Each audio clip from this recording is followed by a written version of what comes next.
So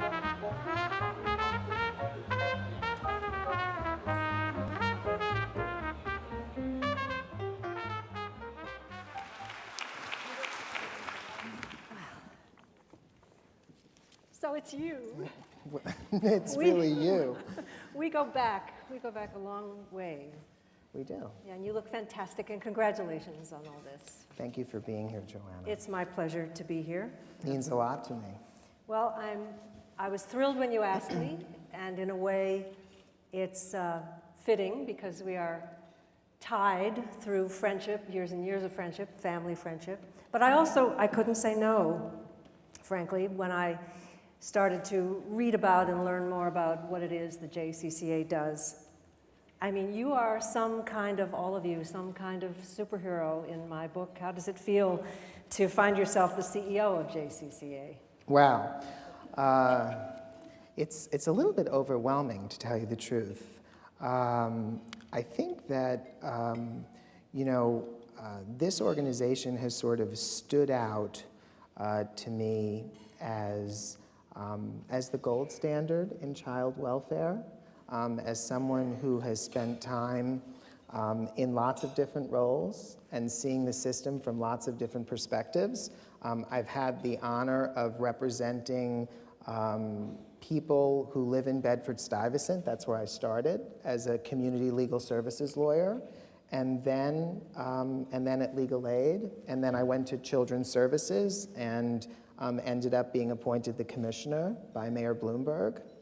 And I've been a family court judge a couple of times. Do I have to call you Your Honor? Does that still stick? Are you allowed to keep that? You know, at JCCA, nobody calls me judge, and they have no problem not really treating me like a judge, actually. So it's Ron. It's Ron. It is. And when I walk in the room, no one stands up. Which is a shame, actually. No. So no. In fact, being the CEO of JCCA is an extraordinary honor, mostly because of the children we serve. Sure. Well, what drew you? What was the initial impulse to work in child protective services and with disadvantaged kids in New York City? I mean, can you trace it back to some initial event or something in your life?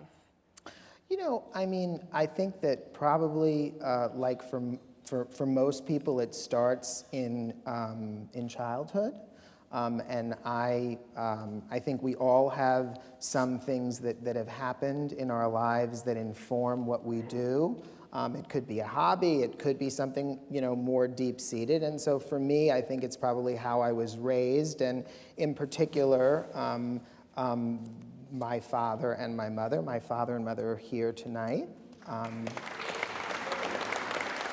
And so it was probably as a judge that I particularly came to understand as a judge, and there are some judges here, former judges, I should say that because there's a conflict of interest board, that judges remove children from parents, and looking someone in the eye and telling them that you have to decide that you're going to remove their kids is a huge, huge responsibility and painful. And so I think, to answer your question, I would say that it was as a judge in child protective cases that I realized that my father grew up in Europe in the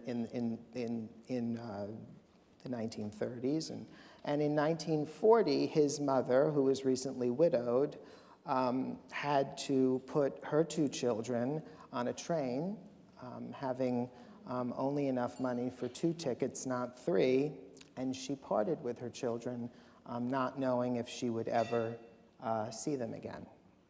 They were ultimately reunited, and in our system today, our children who are removed confront a not dissimilar situation, because they are removed and they are just children. My father was only 11 years old. That creates enormous trauma for little kids. And as meaningful as we think as judges it may be to remove them, as important as it is for good reasons, for the little kid, it's enormous and very traumatic, and so that's probably why. And I know this story about your father because didn't you go with my sister to France to visit the family that your father stayed with? Yeah, so Sharon, your sister, does a phenomenal imitation of some of those relatives.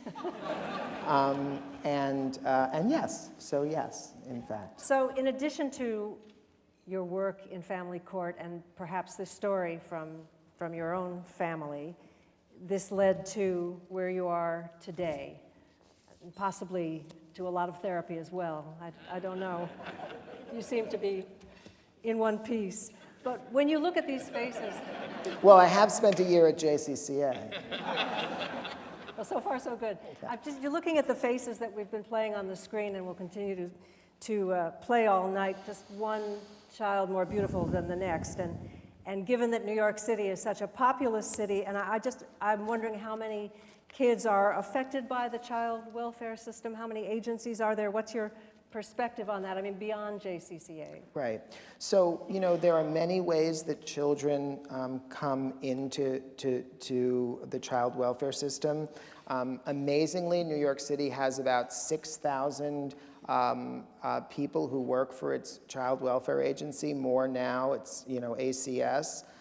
And about 3,000 of them are dedicated to investigating allegations of abuse and neglect. There are about 50,000 reports of abuse and neglect every year that are investigated here in the city. That's when a teacher, a pediatrician, or a neighbor, maybe the child themselves, calls a hotline and initiates an investigation. And at that point, something happens. Well, this really sounds also like there is a community responsibility to be aware and to come forward. A kind of, if you see something, say something. That's exactly right. Situation. That's exactly right, and it's so interesting because the point is for us all to be really better neighbors, to be a better community, and to protect each other, right? I mean, the goal is for us to look out for one another, and if there is something serious, we should initiate some sort of investigation. But in so many situations, if we were better neighbors first and we were helping each other out, I mean, how many people live in huge apartment buildings, look behind us, and really don't know the person who lives 2 doors down? And if we were better at that, we probably would have less tragic stuff happen. Right. I mean, before it goes down the line to becoming something. That's right. And this work must be incredibly emotionally draining for you and everybody who works in the Child Protective Services world, not to mention what the kids go through. I mean, what kind of circumstances, how do these kids, what is offered to these kids? Yeah, so as you look at these pictures, now you're looking at mine, but you've seen a lot of pictures. So what's amazing about the children is their resilience. So people think that they're sad and sullen, and sometimes they are. They're also hugely inspiring young people. And I was recently saying to someone that the best part about working at Legal Aid and really the best part about working at JCCA is having face-to-face time with young people who remind you that they're, first of all, they're each individuals. They each have different preferences. They're just like all of our children. And they have lacked opportunity. They have lacked attention. They have lacked stability. And they are yearning, as many of our hundreds of volunteers on the campus will tell you, they have lacked an opportunity to, for example, learn how to ice skate or have someone focus on their interest in poetry. And Stephanie Spiegel is here. She is an extraordinary trustee who has committed unbelievable time to bringing people to our campus to actually meet our kids. And when you meet them, you realize, yeah, they're sad, and yes, they're emotionally drained, but more than anything else, they're just like everybody else's kids. Right, and you forge a bond. I mean, this is the key. It's what the kids have been missing, actually, a bond that they can trust, I imagine. Correct. There was a TED Talk that I came across a couple of years ago, and where somebody was actually talking about quantifying happiness in your life. and broke it down to saying the person who acts on every impulse for himself, you know, everything is self-oriented, no pleasure left, untasted, that's not it. Then there's the person who very quietly goes about his or her favorite hobby and stays very solitary but pursues things with a balance in their life. That wasn't quite it. But the people who are in service to others turned out to be measurably, quantifiably happier in life. And this is what you do. This is what you do. Happy? Yeah, and you can, and yeah, I actually am. I feel like I've had the best career ever. I have had. And this is different from being family court. This is different. Well, it is. I mean, look where I am, and look what we're trying to do tonight, right? To keep JCCA being the best, in my humble opinion, to keep us providing the best quality for our kids, and to make them, to